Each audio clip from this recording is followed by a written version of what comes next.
আসসালামু আলাইকুম রহমতুল্লাহ। পাকিস্তানের কপাল পুড়ল বলে অস্ট্রেলিয়ায় আপনারা জানেন ইহুদিদের সমুদ্র সৈকতে যে অনুষ্ঠানটি উদযাপিত হচ্ছিল সেখানে যে দুইজন হামলা চালিয়েছে তারা হলো বাবা আর ছেলে।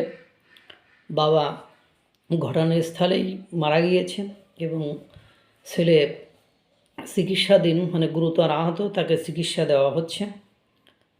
তারা পাকিস্তানে পুরো বিশ্বে একটা রটনা আছে। এবার জাতিসংঘেও এই বিষয়টি নিয়ে আলোচনা হয়েছে। ভারত অভিযোগ তুলেছিল যে পাকিস্তান হলো জঙ্গি সাপ্লাইয়ের কারখানা, সন্ত্রাসবাদের কারখানা। তারা সন্ত্রাসীর জন্মদাতা, সন্ত্রাসীর মদতদাতা এসব বলেছিল এবং প্রতিনিয়ত পাকিস্তানে অকারেন্স ঘটে যাচ্ছে।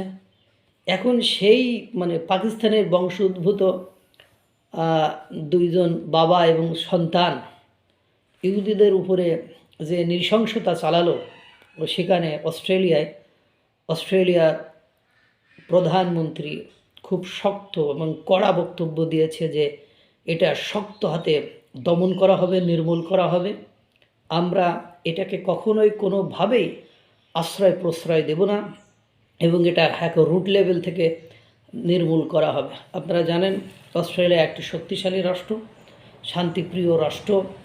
সেই রকম একটা রাষ্ট্রে এরকম একটা বর্বরতা চালালো, সেটা বলে শেষ করা যাবে না। এবং এসে ব্রাশ ফায়ার করে দিয়েছে যে 15 জন, 2 জন লোকে কী পরিমাণ অস্ত্র চালিয়েছে, যে সঙ্গে সঙ্গে সেখানে অবশ্যই সেখানে হিউজ লোকের উপস্থিতি ছিল, প্রচুর লোকের উপস্থিতি ছিল।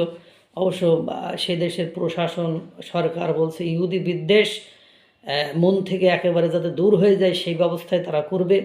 এখন দেখবেন পাকিস্তানের এমনি অনেক দেশ, যেমন ইতিমধ্যে যুক্তরাজ্য তাদের নাগরিকত্ব বাতিল করে দেবে এরকম সিদ্ধান্তে উপনীত হয়েছে। বিভিন্ন দেশ, অধিকাংশ দেশ তাদের সাথে ব্যবসা বাণিজ্য করতে চায় না, তাদের প্রতি অসন্তুষ্ট, খুশি নয়। এইবার যে ঘটনা ঘটলো অস্ট্রেলিয়া একটা দেখবেন কঠিন সিদ্ধান্ত নিয়েছে। হয়তোবা পাকিস্তানের এমনিতে পাকিস্তান দেউলিয়াত্ব বরণ করেছে, তারা অর্থনৈতিকভাবে ভঙ্গুর, একেবারে বিপর্যস্ত, ভেঙে পড়া একটা দেশ।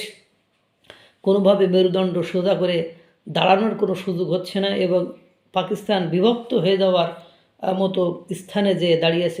বেলুচিস্তান আর্মিরা যে তাদের স্বাধীনতা ঘোষণা করেছে, এদিকে সিন্ধু প্রদেশ বা সিন্ধে একই অবস্থা, ওদিকে আজাদ কাশ্মীর একই অবস্থা। এর মধ্যে অস্ট্রেলিয়া যে ভূমিকায় যাবে, অস্ট্রেলিয়ায় যে ঘটনা ঘটেছে, পাকিস্তানের বংশোদ্ভূত ব্যক্তির যেহেতু গন্ধ পাওয়া গিয়েছে, সেক্ষেত্রে হয়তো বা পাকিস্তানের কপালে দুঃখের ছায়া নেমে আসতে পারে। আল্লাহ তাআলা সকলকে ভালো রাখুক, সুস্থ রাখুক। আসসালামু আলাইকুম ওয়া রাহমাতুল্লাহ।